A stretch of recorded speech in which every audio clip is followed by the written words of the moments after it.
121. Envy. What's wrong with him? Samantha asked, puzzled. Draco had never acted like this before. You're usually a lot smarter than that, Samantha, but you don't understand, boys. Blaze Zabini glanced toward where Draco had gone. Imagine if Draco were standing here. Would you call out my flaws to my face? Of course not. I'd tell you in private. Samantha stopped as the meaning hit her. You mean, I just made him lose face, didn't I? She felt a flush of embarrassment and a prick of guilt. Even when she thought Blaze was wrong, she'd never criticized him openly. He was a classmate, a friend, nothing more. But around Draco, for the past year or two, something in her always frayed. She had been brash, a little reckless. Looks like I need to sort out some family issues, she said, spreading her hands. She cut the conversation short and went after Draco toward the library. Blaze watched her go. Pansy Parkinson's voice slipped up beside him, softer than usual. Are you thinking what I'm thinking? Blaze, not in the mood to talk, only said, I don't understand what you mean, Pansy. I know how you feel about Samantha. Pansy hesitated, then asked quietly, Don't you ever feel jealous, especially when you see them together? Blaze's expression shifted, but he wouldn't admit anything to Pansy. Maybe you're suspicious of any girl who gets close to Draco, he said coolly. But with all due respect, Pansy, Samantha is the last person you should worry about. If they get along well, it only helps the Malfoys in the long run, not hurts them. He paused. Isn't that what we all want? Pansy looked at him. Maybe we'll be relatives someday. Then I wish both our wishes success, Blaze replied with a small smile, and walked back down to the dungeons alone. On Friday afternoon, the Hogwarts library was quiet. It was only the first week of term. Fifth years hadn't started proper owl revision, and seventh years had barely begun thinking about newts. In the empty room, Draco's platinum blonde head, hair slicked back with gel, caught the low sunlight and seemed to glow. He felt as if his scalp were on fire. He flipped through the pages of his book with a rustling impatience, but wasn't reading a word. The prefects had warned him not to make a scene in the library, and Madame Pince was not someone to cross. At the moment, though, he had forgotten both warnings. A white flash drifted before him. A paper crane fluttered down onto the page. Draco snorted, glanced around with narrowed eyes, but saw no sign of Samantha. He tore open the crane. Inside was a simple drawing, a little fuzzy sitting with a book, two angry flame-like marks above its forehead. Is she mocking me? He thought, heat rising. Another paper crane, thrown from somewhere unseen, landed beside it. He ripped it open. The drawing showed the fuzzy again, this time with an apple beside it. The apple had a worm wriggling out of a hole and was offering the worm to the fuzzy. A third crane followed immediately. He opened it in one quick motion. The fuzzy was eating the worm, and the angry flames on its head had vanished. 122. Hidden Worries. Draco stretched the corners of his mouth, barely suppressing a laugh. Samantha appeared out of nowhere, as if she had known he would. She dragged a stool over to him, sat down, and turned her head to look at him. Draco simply turned his back. Still mad? Young Master Malfoy. Samantha teased, poking him in the waist. Draco endured the tickle and let her prod him, but he wouldn't turn around. I promise I won't nag you in front of Blaze anymore, okay? You really promise? Draco asked. He spun back to face her. Of course. Samantha didn't think it would be that hard. Draco hesitated, then added, Just remember, you must always put me first. Wait, Samantha said, blinking. Even if I get married someday, I still have to put you first? Draco folded his arms with grave self-importance. I am young Master Malfoy, and you are young Lady Malfoy. You must remember you're a Malfoy. Everything for the family's honor. I'm the future head of the Malfoys. He said it as if it were obvious. As for marriage, don't even think about it, you chocolate frog, he finished, scowling. Samantha withdrew her hand and forced a smile. He paused, watching her. Are you actually fond of chocolate frogs? I've never liked overly sweet things, she lied lightly. Didn't you eat all the chocolate frogs before? She changed the subject, but her stomach tightened. Young Lady Malfoy. It meant nothing to her now, but what would Draco do the day she left the Malfoy family? They were in the library anyway, so Samantha and Draco finished their transfiguration essay together. Rushing to the Great Hall before dinner, they spotted Harry Potter and Ron Weasley returning from outside the castle. Draco sat at the Slytherin table, but kept one eye on them. What was Potter doing out there? He muttered. Oh, coming back from near the Forbidden Forest. Probably went to find Hagrid. Birds of a feather. Samantha followed his gaze to the Gryffindor table and saw Ron pull his rat from his robe pocket and feed it bacon. She had been too busy the first week to notice small things, but that moment on the train suddenly came back to her.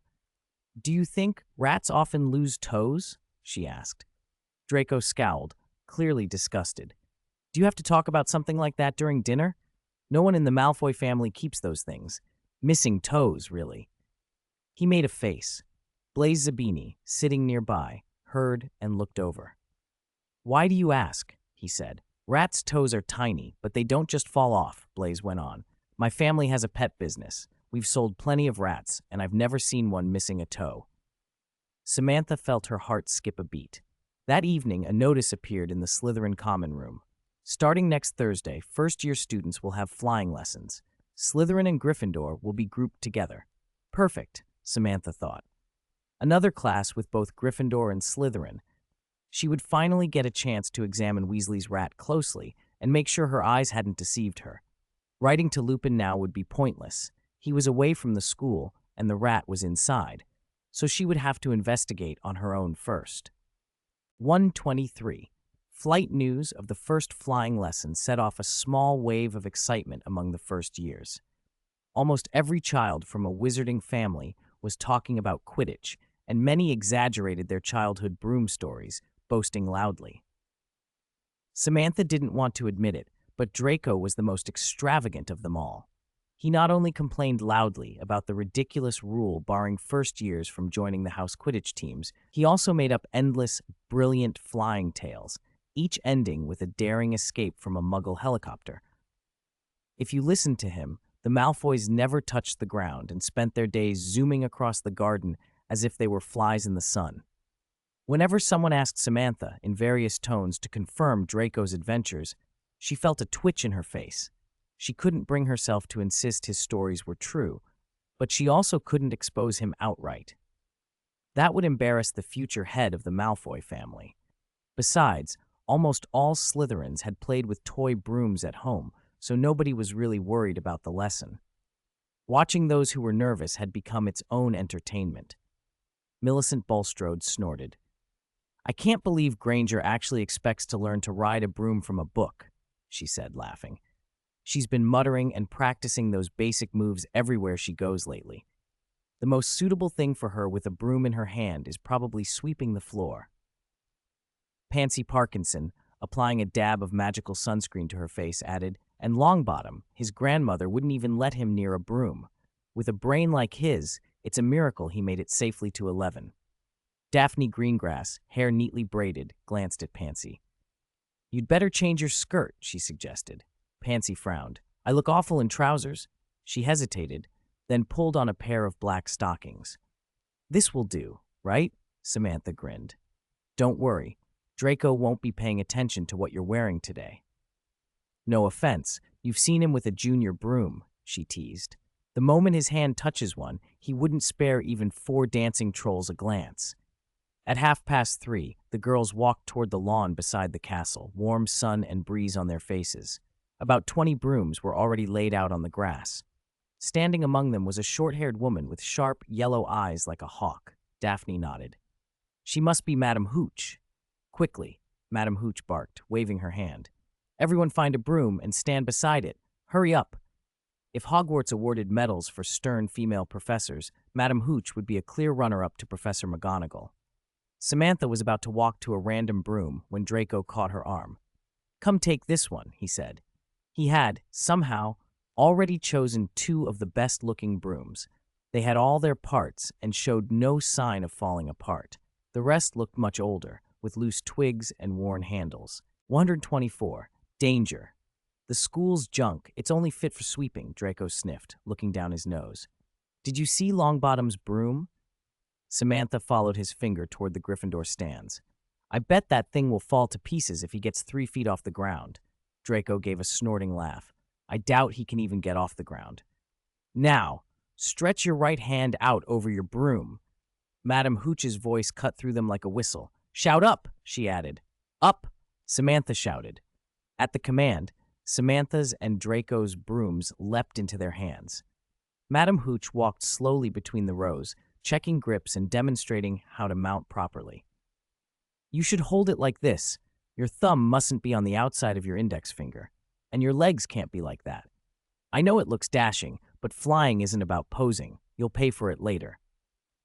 She paused in front of Draco and corrected his stance and hand in a clipped tone, which didn't please him. I've been flying like this since I was little, Professor. You don't know. I started playing children's Quidditch as soon as I could walk. Then I'm sorry, Malfoy, but whoever taught you wasn't strict enough. Madam Hooch cut in without mercy and marched to the center of the field. All right, on my whistle, push off hard with your legs and leave the ground. Don't let me see you go too high. Go up a few feet and then come down on my command. 3, 2, child! What's wrong with you? Come back! Her whistle never sounded. Before she could blow, Neville Longbottom, trembling with nerves, kicked himself off the ground. Everything happened in a blur.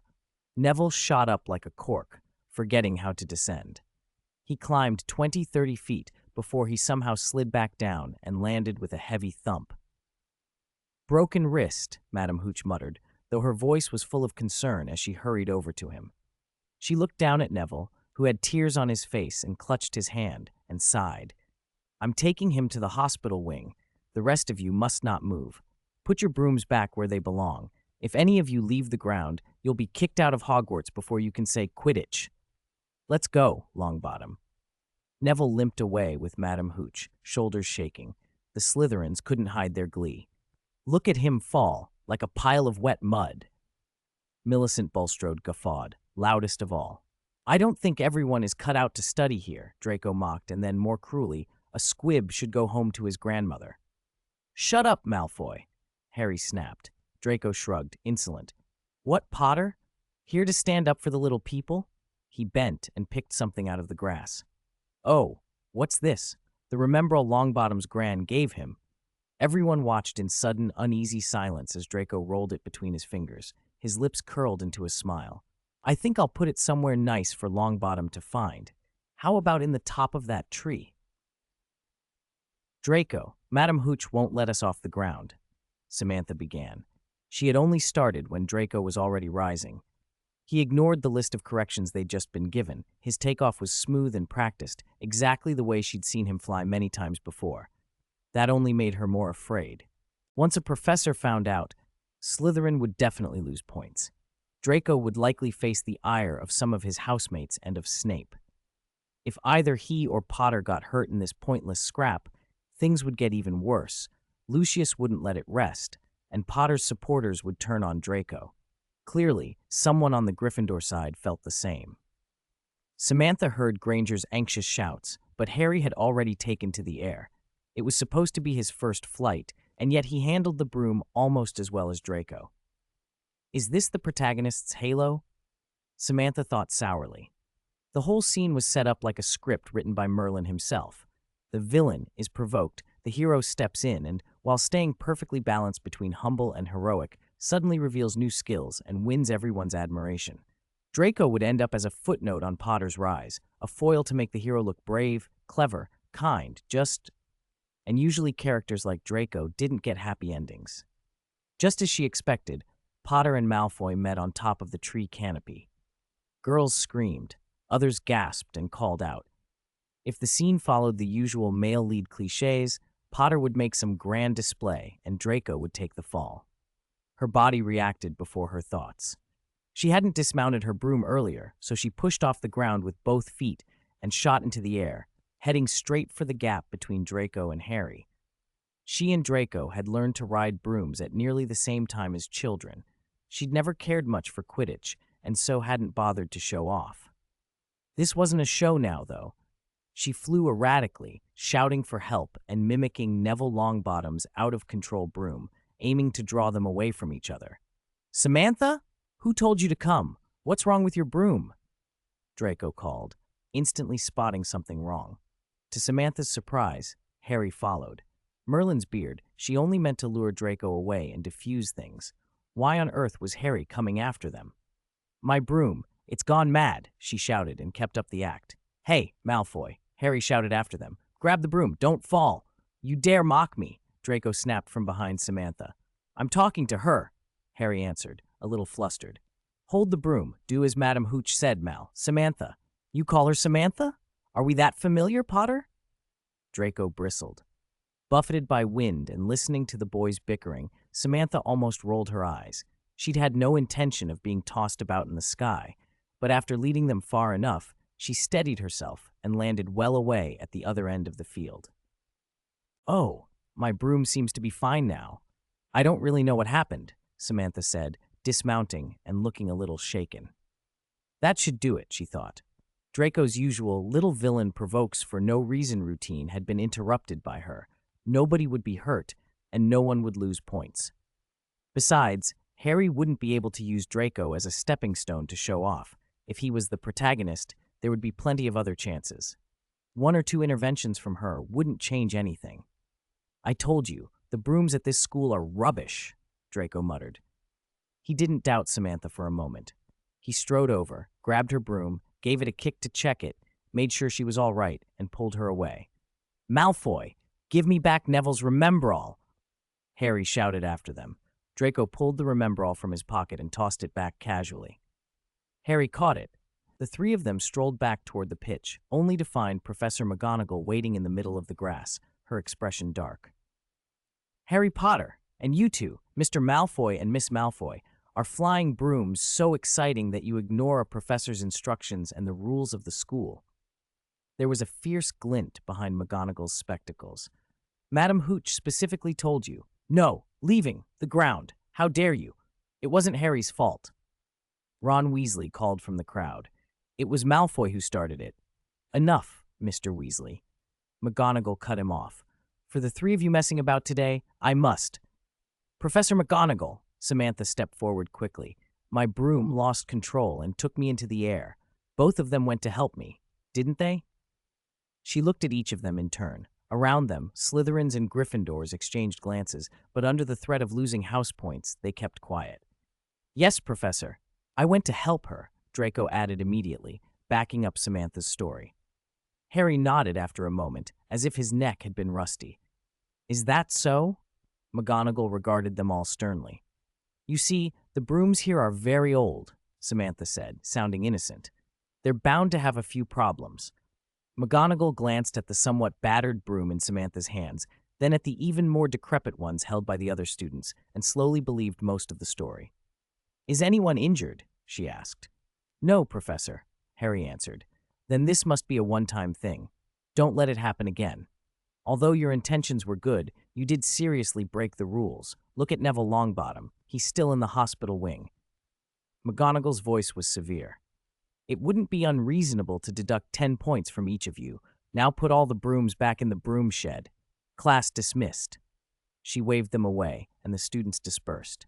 As she walked toward the castle, she muttered to herself about whether to petition the Board of Governors for a new set of brooms. Author's note. From Samantha's point of view, one of them is a protagonist she doesn't know at all, and the other is Draco, someone she's grown up with. She would naturally side with Draco.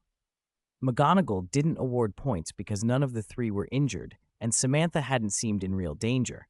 Besides, giving public points might encourage rule-breaking. Even the troll incident on Halloween only earned Harry and Ron 5 points each. Professor McGonagall has always been cautious and stingy with points. Also, Harry can only try out for the Quidditch team in his 2nd year, same as Draco. Author. This is the 3rd bonus chapter added for Sister Xiaojiang. Author. 3-6. 127. Eavesdropping. Bonus chapter. Thank you for covering for me, Samantha, Harry said, sounding hugely relieved. If I'd really lost 10 points for Gryffindor. I told you, don't call her Samantha, Draco snapped, getting agitated. But you're both Malfoys. How am I supposed to tell? Harry protested. All right. Samantha stepped between them helplessly. Anyway, I didn't exactly lie. You 2 were coming to save me, so there's no need to thank me. She waved at Harry and hustled Draco toward the castle. Harry and Ron fell in behind, talking not far off. You lied, Ron said bluntly, because I nearly lost 10 points for Gryffindor. Harry answered. If they'd lost points, Slytherin would lose 20. Sounds like a good deal to me, Ron said. I don't think Samantha losing control of her broom would have lost any points. At worst, Malfoy and I would break even. Honestly, when I saw Professor McGonagall, I thought I was going to be expelled, Harry admitted. Sam. Ron's tone shifted oddly at the name. Draco almost turned back, but Samantha gripped his sleeve and kept her head down as they walked on. Harry sounded embarrassed. I need some way to tell her apart from Malfoy, right? Let's hurry. Before dinner, we can go back to the common room and check on Scabbers. Didn't you say he hasn't been feeling well? Harry said. Scabbers? Ron's rat? Samantha's ears perked up instantly. Oh, that's true, Ron sighed, picking up the pace.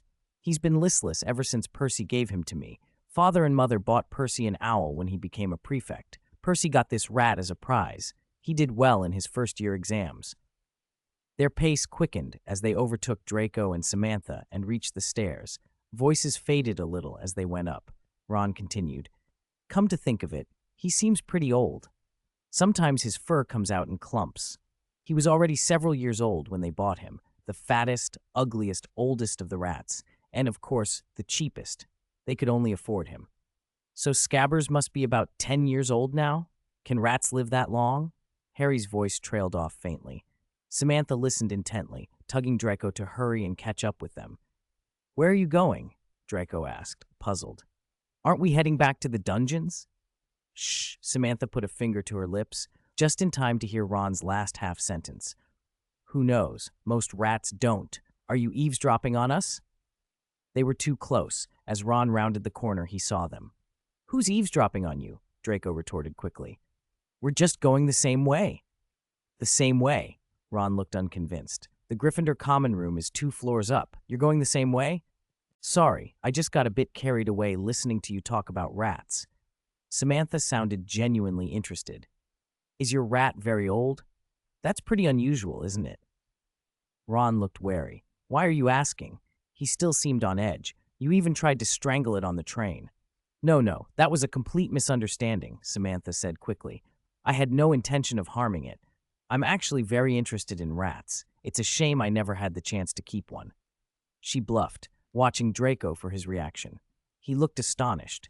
Can I see your rat? Why? Ron asked, puzzled. There are loads of people with rats at school. Why mine in particular?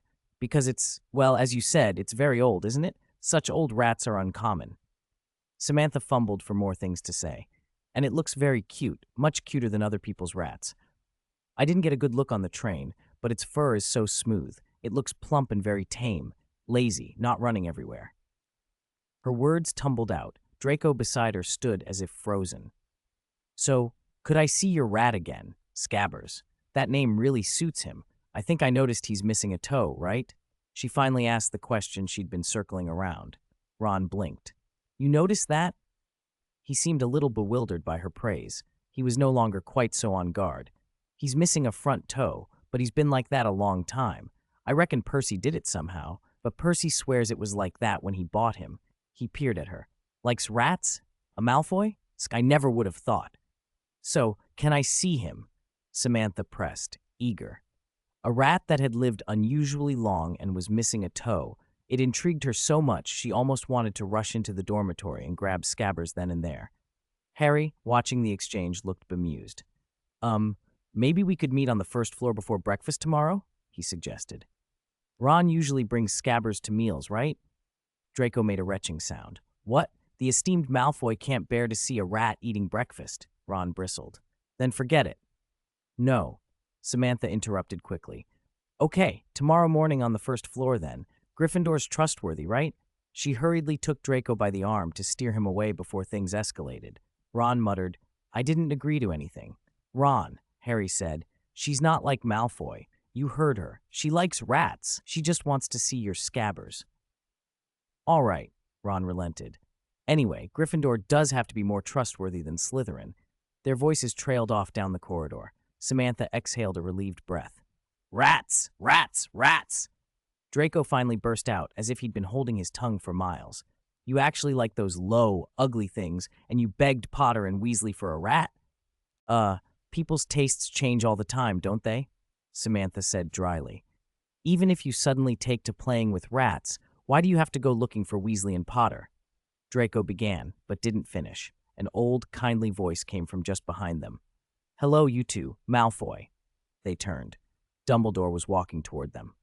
"Hello, Professor," Samantha said politely. Draco only nodded, his expression questioning as he stared at Dumbledore. "If you have no other plans before dinner," Dumbledore said gently, "may I speak with Samantha alone?" Dumbledore looked at Samantha with that same soft tone. She felt she couldn't refuse. "All right," she said. She turned to Draco, who was still querying her with his eyes. "I'll see you in the common room later." Draco hesitated, glanced at Dumbledore, then walked away, looking back every few steps.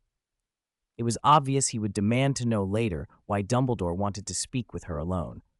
Once Draco's figure disappeared, Dumbledore led Samantha down a corridor and into a small, empty classroom beside the Great Hall.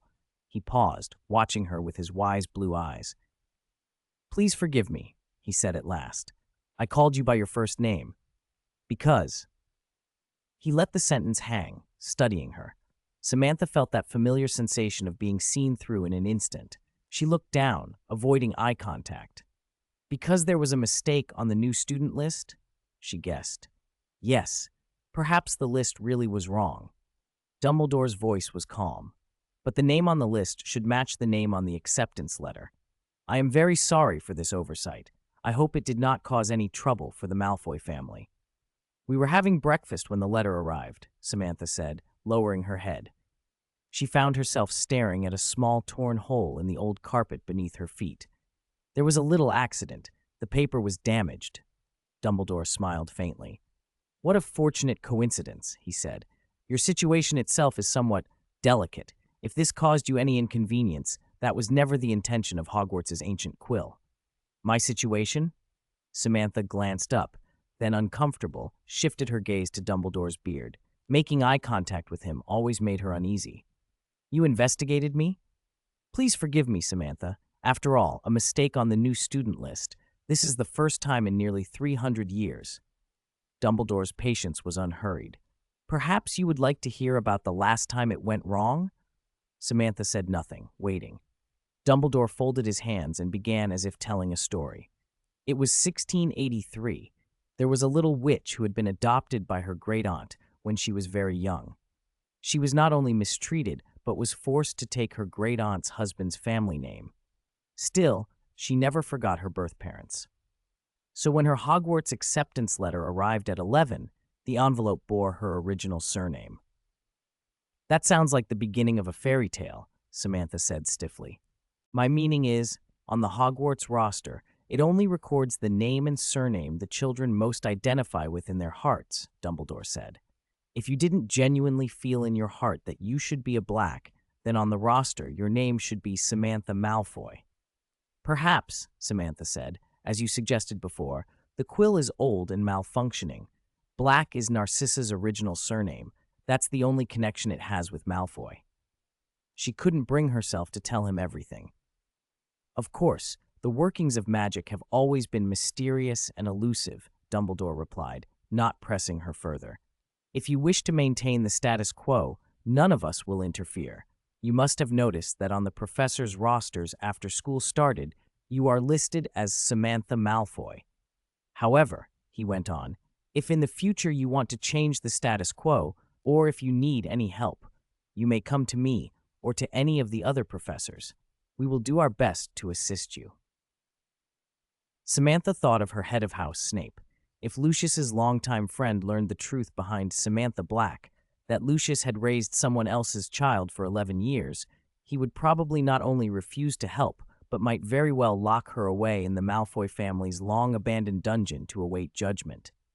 "Thank you for keeping order during the sorting ceremony and for dealing with the issue on the roster. I don't have any other requests at the moment," she said.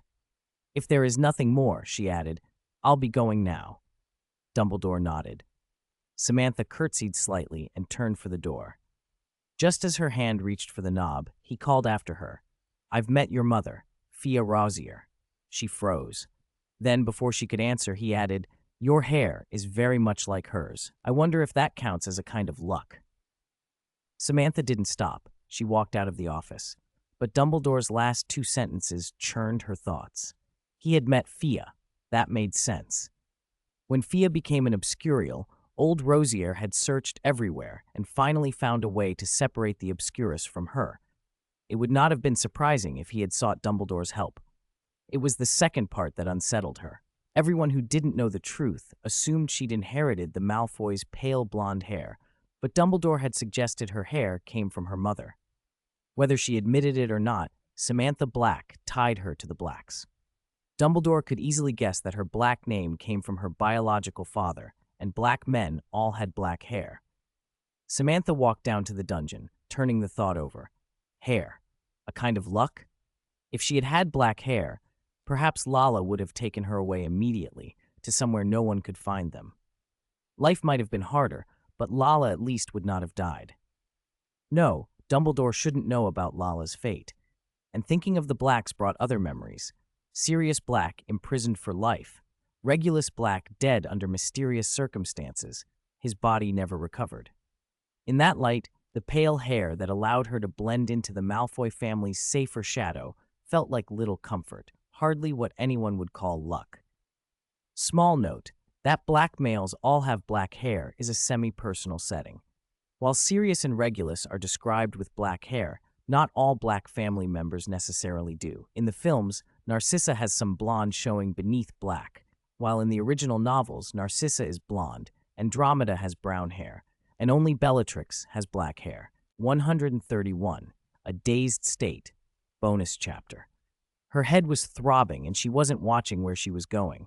Rounding the corner on the ground floor, she even forgot about the patch of ever-present magic moss on the step. Her foot slipped, and she was about to tumble down the stairs when a hand shot out and pulled her back. "How could you forget the dungeon's trick steps?" Draco said, his voice a mixture of puzzlement and mild annoyance. It wasn't really his fault. So many odd things had happened that day.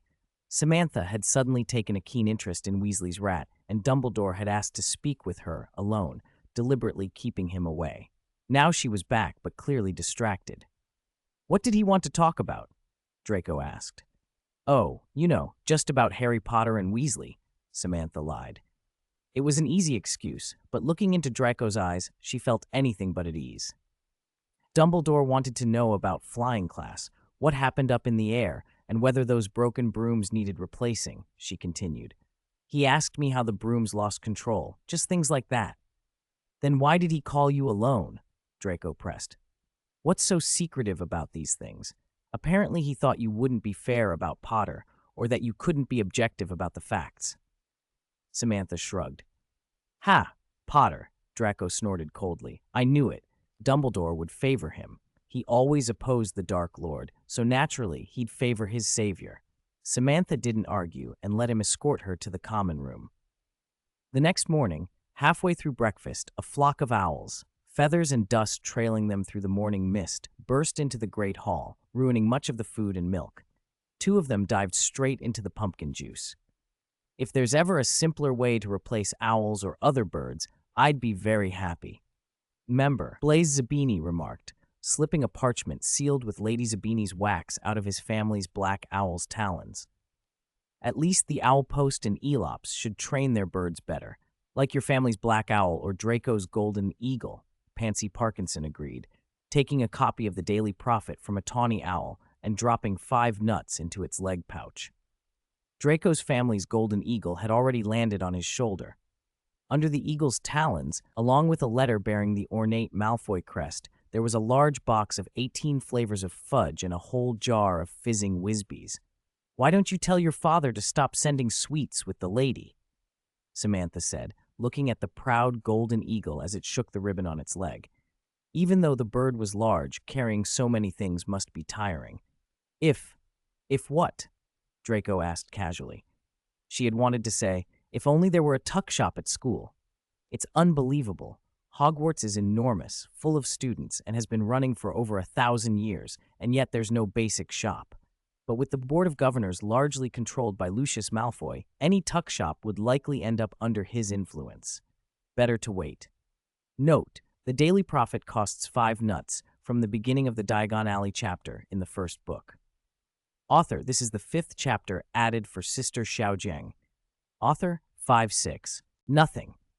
It wouldn't be good if it got into the pumpkin juice, too. The golden eagle seemed to understand, spreading its wings and letting out a cry toward her. Draco was busy handing candy to Crab and Goyle, and just then Lucius's letter dropped into Samantha's hands. She skimmed through Lucius and Narcissa's earnest advice to their son, then finally found what she wanted in the last two paragraphs. The blind bags had been a huge success, even starting a craze in Diagon Alley. Lucius didn't give a precise figure, only called it a considerable profit, which meant not only had the color-changing fabric stock been cleared out as expected, but they'd made a tidy sum as well. Another ordinary owl arrived with a Gringotts-stamped letter. Samantha tore it open with practiced ease, glanced at the numbers, and watched as the parchment spontaneously combusted into a string of blue flames that turned it to nothing. "You checking your account again?" Draco said, teasing. He pouted as she answered with a smile. "You know this is my monthly routine, and a good financial habit. If Gringotts were more convenient, I'd check every day." She was pleased with the growing number in her account. By doing a quick mental proportion, she could easily estimate how much Lucius had made. The color-changing fabric from years ago and the later blind bag promotion had both been her ideas. The profits were substantial. She could be financially independent now. She no longer owed the Malfoy family anything. "Oh my god, I got a hidden item from a Tuo fan clothing store bag. Color-changing dragon hide gloves, and they've got a dragon scale pattern." "Bag?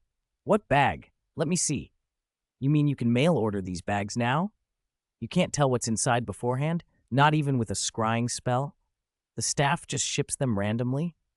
Buy 10 mail bags at once, and you're guaranteed dragonhide boots with an impervious charm and a 3-color dragonhide jacket. Otherwise, you just have to pray to the sorting hat." "What about the gloves? And what's a hidden item?" A small commotion broke out near the Hufflepuff table. Samantha glanced at the students clustered around, thinking the blind bag promotion had real potential. Pansy Parkinson leaned in, eyes fixed on Draco, clearly expecting him to answer. "Is this another new thing your family's doing with Tuofan?" Pansy asked with keen interest. "Are there female bags?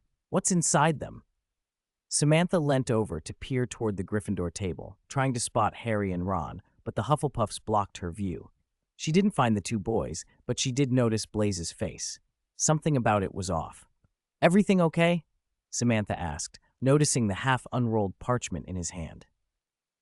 Small note, impervious charm. In the 3rd year, during a rainy Quidditch match, Hermione used this spell to waterproof Harry's glasses. In the 7th year, when breaking into Gringotts, she used it to try to protect herself, Ron, and others from the heat of the treasures. The name is often translated as waterproof or moisture-proof, but it also provides resistance to fire and high temperatures. 133. Change needle, nothing. Blaze Zabini tapped his wand nonchalantly on the wax seal of the parchment. Like the Gringotts letter, it turned to ash. "Mum told me about some family matters. Nothing important." "Family matters?" Marcus Flint, who had just walked past them, grinned maliciously. "Is your mum getting married for the 8th time?" The great hall fell into a sudden hush. The first-year Slytherins held their breath. Pure-blood children of the same age had often been raised together and knew one another's tempers and red lines better than anyone else. Blaze didn't slam his fist on the table or shout. He simply kept his wand in his hand, turned to Marcus Flint, and spoke a spell. Marcus instantly dropped to the floor, letting out a hoarse, agonized wail as he clutched at his groin. "What happened?" Prefect Gemma Flitwick shouted, rushing forward. Professor Severus Snape rose from the staff table and strode over to Flint's side. Blaze answered calmly, with no trace of contrition on his face. "Marcus walked past me while I was practicing a transfiguration spell. I think the charm hit a delicate spot by mistake. We were working on turning matches into needles. I'm sorry, it must hurt." "Turn matches into needles?" Snape's eyes swept over Marcus, who was still wailing, pale and sweating. "Take him to the hospital wing immediately." Gemma Flitwick had 2 taller boys levitate Marcus and carry him away. Professor McGonagall had come down from the staff table as well, her stern expression deepening. "That was the subject of our last lesson," she said. "But Zabini, I've warned you all that transfiguration is a very dangerous and exacting subject. How could you use it on a fellow student? I will have to deduct points from Slytherin." I believe Zabini was only practicing after class and a small accident occurred, Snape interrupted. If points are to be deducted, Slytherin students should be dealt with by me. He paused, looking at Blaise. Marcus Flint merely had certain parts temporarily altered in shape. He will recover quickly. Since no lasting harm has been done, there is no need for point deductions. You were all very lucky this time, McGonagall said severely. Do not underestimate transfiguration. Even a slight error can be fatal. Of course, Professor. Next time I'll find a more appropriate place to practice, Blaise replied smoothly. Next time. Until your third year, you are forbidden from private transfiguration practice. McGonagall snapped, then hurried off toward the hospital wing to check on Marcus. Snape's dark eyes turned back to Blaise, cold. I don't care for the prelude, Zabini, but such accidents should be kept to a minimum. He inclined his head slightly. Pure-blood families place great value on their heirs. Flint's line has only this one son. If you went too far and caused Marcus to lose certain faculties, your mother would have trouble as well. He spoke the last words quietly, gave Blaise no chance to reply, and walked out of the Great Hall, presumably to handle Marcus Flint's case himself. Small note: Marcus Flint is a male student from the 1987 cohort. He is pure blood and became captain of the Slytherin Quidditch team in 1991. Even though both boys are pure blood, children from pure families are not always friendly. Many of them grow up with rivalries and hierarchies. Flint belongs to the 28 sacred families, while Zabini, though pure blood, is not among them, so there is a social hierarchy and contempt between them. Flint himself is an unpleasant character. See his malicious fouls and injurious behavior in matches in the original work, so it fits his personality to mock Blaise's mother casually.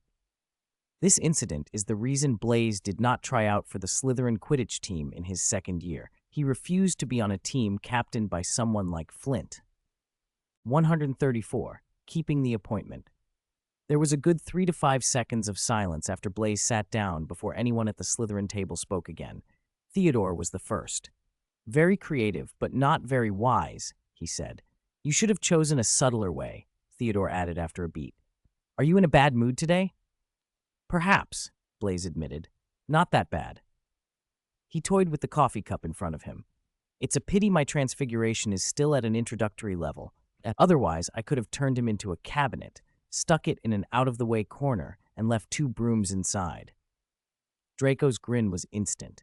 So when the transfiguration wears off, the brooms stab him to death? He finished.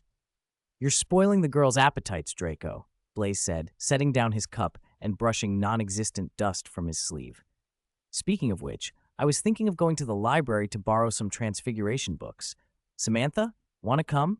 I spotted some good economics texts the other day, too. We could talk privately. No. Samantha didn't want to imagine Marcus Flint turning back from a cabinet with 2 broom handles jutting out of him. Her fingers tightened around the cup. A faint ache pricked at her chest. I made plans yesterday. Draco knows. Blaise watched her for a moment, nodded, and got up to leave. What, don't you like a little creativity? Draco teased from beside her. Have you forgotten about Scabbers? Samantha snapped, turning to him. I have to go. I just saw them finish breakfast. You're actually going? Draco said, standing up. Just ditch them for once. It's only a rat? He grumbled, but fell into step beside her as she hurried out of the Great Hall. They came across Harry and Ron on the stairs, heading upstairs. We thought you weren't coming, Ron said. Was there trouble on your side this morning? Harry asked. Nothing major, Samantha said. Did you bring Scabbers? Yes, I did. Ron fished the fat, dozing rat out of his robe pocket with a little impatient flourish when he saw how eager Samantha looked. Just one look. Hurry up, we still need to get our books. Samantha leaned forward. All she could make out at first was an unusually ugly fat rat. Ron's hand obscured the pause. Can I hold him? She asked, eager. Just for a second. What do you want to do with him? Ron asked, withdrawing his hand a little defensively. Ron! Harry nudged him. All right, Ron said, relenting. Promise you won't hurt Scabbers. He eased the rat into Samantha's waiting hands. Up close at last, she could see the details clearly. One front paw missing a toe, the old scar that ran across it, the yellowed, overlong front teeth, fur that looked black from a distance but was actually mixed with gray. the nasty pink tail. Most of all, there was the shrinking and a timid look in the animal's eyes, an expression unnervingly close to human. A surge of excitement swelled inside Samantha, but she forced herself not to be too sure. Maybe she was just eager, seeing a rat missing a toe and trying to fit every detail to Lupin's description. Still, she'd rather be wrong than miss her chance. "Can I have it?" she asked, trying to sound casual. She leaned forward. "I really like it. I'll pay for it." Ron's lip curled. "You'll pay for it," he sneered. Typical Malfoy. "What, you think everything can be bought with money?" "I'll give you 5 galleons," Samantha said quickly. "You can buy a better pet, or even the biggest owl." Harry frowned. "Why do you want to buy the rat so badly? 5 galleons. There are far better rats you could buy for that." "I honestly like it." Samantha pulled 5 gold coins from her pocket and set them on the counter. "I only want scabbers." Ron stared at the coins for a long moment, then snatched the rat back to his chest. "I'm not selling." He jabbed a finger toward her. "Who knows if you're buying scabbers just to hurt him? He's my pet. I wouldn't sell him for money." "Save it, Weasley," Draco interrupted, impatience in his voice. He reached out, plucking the coins from Samantha's hand and holding them up like a prize. "Look, 5 whole galleons. That's probably enough for your whole family's food for a month." He gave Ron a contemptuous look. "What, you expect us to raise the price? I wouldn't take your shabby rat, even if you gave me 5 galleons for free. Maybe he's been gnawing bacon with you lot and caught whatever's in his rat brain." "Ron," Harry snapped, gripping his friend's arm before Ron could lunge. At the same time, Samantha tugged on Draco's sleeve, pulling him back. "I think we should end this here," Harry said firmly. "Ron, come on. We need to get our books or we'll be late for class." He shot Samantha a quick, apologetic glance and, with effort, hauled a still sputtering Ron up the stairs. Samantha let out an exasperated breath and glared at Draco. "What was that for?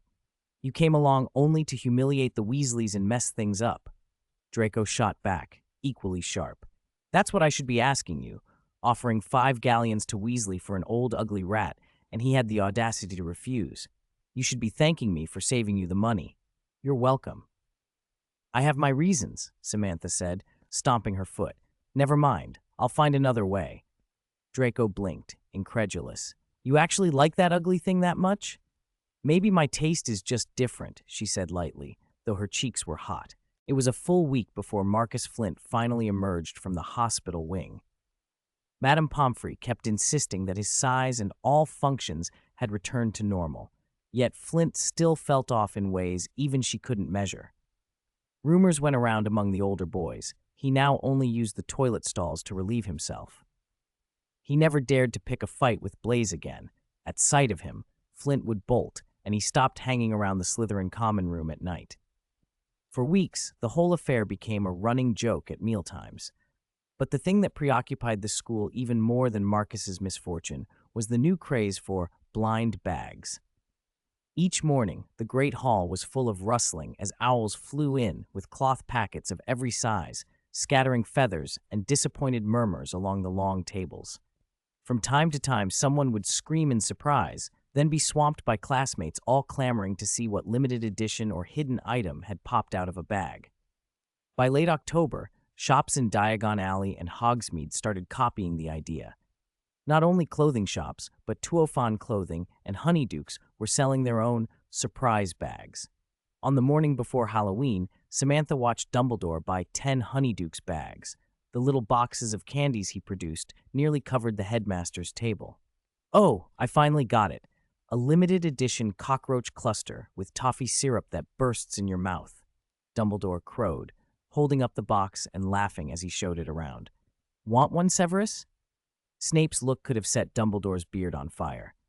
Blaise Zabini, lounging at the Slytherin table, chimed in dryly, "Seems the blind bag's another promotional trick people will copy." Daphne and Theodore had just left, and Draco wasn't there, so Blaise slid into the empty seat beside Samantha. "Tuofan's color-changing fabric promotion, that was your idea, wasn't it?" he asked. "Just inspired by chocolate frog cards," Samantha said, trying to sound casual. "Chocolate frog?" Blaise raised an eyebrow. I didn't mean it like that." "I'd rather you joke with me again," he said, amusement flickering in his voice. He cut his maple tart with a dinner knife as if it were the most ordinary thing in the world. Do you remember how long it's been since we spoke? Properly? Just you and me, not when we're surrounded by 5 or 6 others. Samantha prodded at the apple pie. Aren't we talking almost every day? I mean alone, Blaze said, turning to look at her. Are you trying to distance yourself from me? Of course not, she said quickly. Her fingers felt a little stiff. She didn't think what Blaze had done to Flint was excessive, though some of his thoughts afterward had made her uneasy. But she wasn't about to push away a friend of years over a fleeting discomfort. Then we'll be partners in charms today. The statement had the weight of a decision rather than a suggestion. But Draco, Samantha began. I think Pansy will be delighted, Blaze cut in. And if he doesn't like it, he can always pick Crab and Goyle. He smiled, unshakable. Anyway, we're all very good with the levitation charm. We can talk over the blind bag business then. The Malfoys must have made a fortune out of it, haven't they? 137. Troll, perhaps. My coffers are a bit fuller, Samantha replied vaguely. Blaze Zabini said casually, I sometimes wonder why you'd be willing to tell Lucius Malfoy about such a good idea. Shouldn't I tell him? Father, Samantha's hand holding her fork, paused.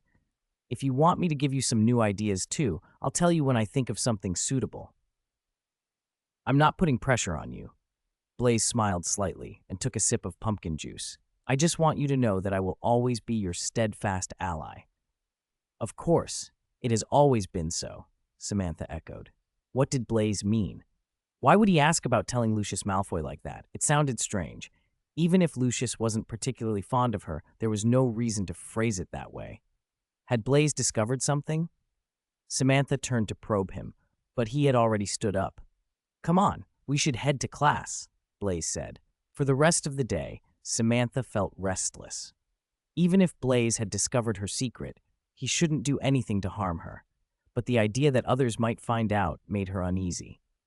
Draco's little acts of revenge and charms, making her braid float behind her, setting her feather alight, made the day feel interminable. It wasn't until dinner, when she walked into the Great Hall and saw the bat decorations and pumpkin lanterns, that her mood lightened a little. Now you know who to team up with next class? Draco asked, looking up triumphantly and giving Samantha a victorious smile. Yes, at least Blaze won't set my feather on fire just because I'm teamed with you, leaving me with a P for my grade, Samantha retorted sarcastically. Are you saying I'm not as good as him? Draco snapped. But before Samantha could answer, Professor Quirrell suddenly rushed into the Great Hall, his large turban askew. Under the stunned gaze of teachers and students, he looked terrified, stumbled to the center of the aisle, and gasped to Dumbledore. Troll, in the dungeons, you should know. He collapsed, unconscious. The Great Hall erupted into chaos, gasps and chatter rising like a wave. A troll? The 12-foot kind from the books? How did a troll get into the castle? Did the troll make Quirrell faint? Attention, Dumbledore called, and had to send a few harmless fireworks from his wand tip before the murmuring subsided enough for him to be heard. Prefects, immediately escort the students of your houses back to your common rooms. Gemma Flitwick moved to fulfill her duties. The Slytherins fell into line and followed her toward the dungeons. Should we be going this way? Quirrell said the troll was in the dungeons. Pansy Parkinson asked uncertainly. As a prefect, of course I know some safe routes, Gemma said, displeased by the question. If you think there's a better route, I don't mind wasting a minute to hear it. We all want to go back to the dorms, Gemma.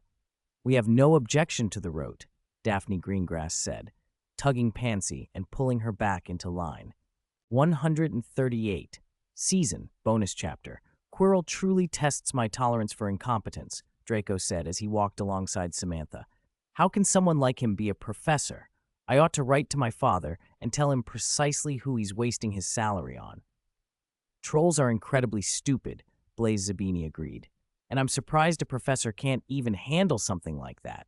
What's wrong? Watch out. He grabbed Samantha's hand just in time, steadying her against the surge of the Hufflepuff crowd. I'm fine, thanks, she managed with a weak smile. She had seen Harry Potter and Ron Weasley slip out of the junior Gryffindor group and hurry down the corridor. She had no intention of being nosy. She knew Potter, with his hero's halo, was probably off to trigger some plot development.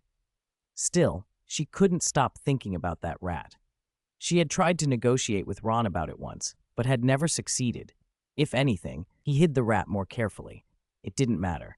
Between those encounters, she had memorized the creature's features, even making a sketch and sending it to Lupin, confident he could help confirm it.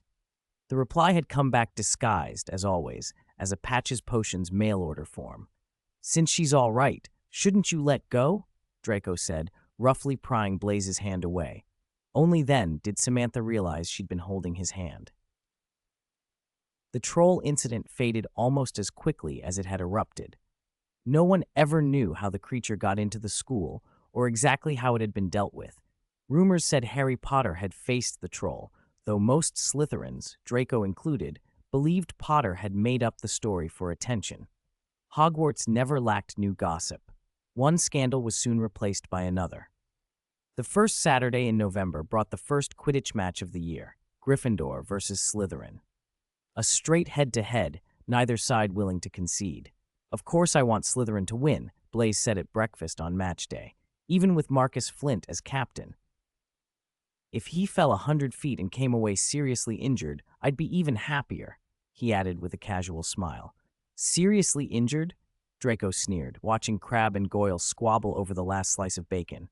"More like turned into a meat patty." "Hurry up and eat," Draco told them. "We need to get there early for a good spot."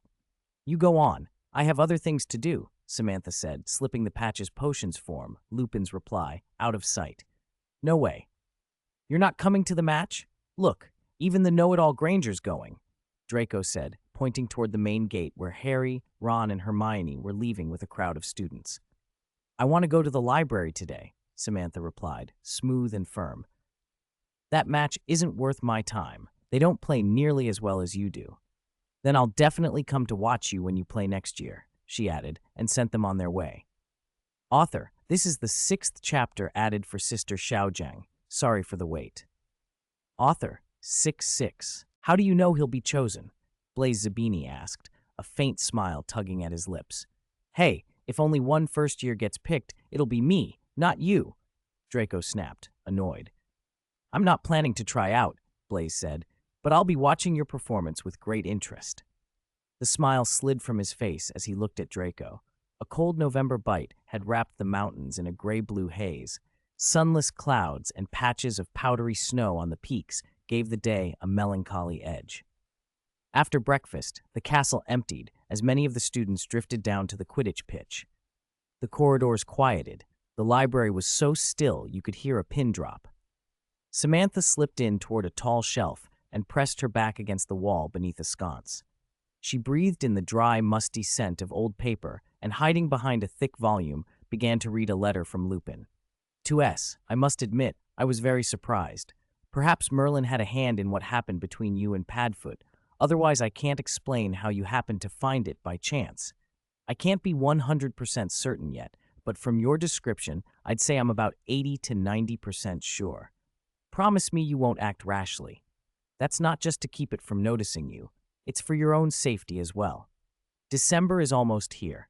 I've finally managed to arrange another meeting, and thanks to your little intelligence, Padfoot hasn't refused visitors this time. If you want to come, I'll wait for you at the Hogsmeade station on the first day of the Christmas holidays. Be warned, it's not exactly a resort, and it's hardly suitable for a little girl like you. If things change or you change your mind, you know how to get in touch. Mooney." Over the years, Lupin had told Samantha stories of his youth and those old nicknames, names that, she realized now, had their uses even on paper. She stared at the looping handwriting, picturing the uncle she had never met, and nearly jumped when a voice sounded right in front of her. "I didn't know you were interested in animagi," Blaze said. He stepped forward and caught her before she could bang her head on the sconce. His hand brushed the iron bracket and struck it with a hiss of pain. "Are you all right?" Samantha asked, closing the book and tucking Lupin's letter safely inside. Only then did she notice the title on the cover she'd been hiding behind. Animagus, From Human to Animal. "I'd like to say it hurts, but since neither of us knows a decent pain relief charm," Blaze grimaced. "I'm fine." Samantha smiled despite herself. Why didn't you go to Quidditch? The people in the stands are shouting, he said, and I don't feel like cheering for Flint. Then, more softly, mostly I came to find you. He held out the other book he'd been carrying, The Sacred 28, 20th Century Pureblood Families, Genealogy and History. I thought you'd be reading this one, Blaze said. I'd memorized all of that by Draco's 6th birthday party, Samantha replied, not taking the book, just studying him. Which part did you want me to look at? Blaze hesitated. Maybe the entry after the A's? His playful expression dropped away as his gaze settled on her. Many thanks to Chang for becoming a member. Here's an extra chapter. Sorry for the wait. Why are you still hung up on that list from the start of term? Samantha asked. She kept her tone light, pretending not to care. Even Dumbledore said it was just a mistake. Blaze Zabini didn't bother pretending ignorance. If it really was a mistake, what did the acceptance letter sent to the Malfoys say? He stepped closer, voice casual but sharp.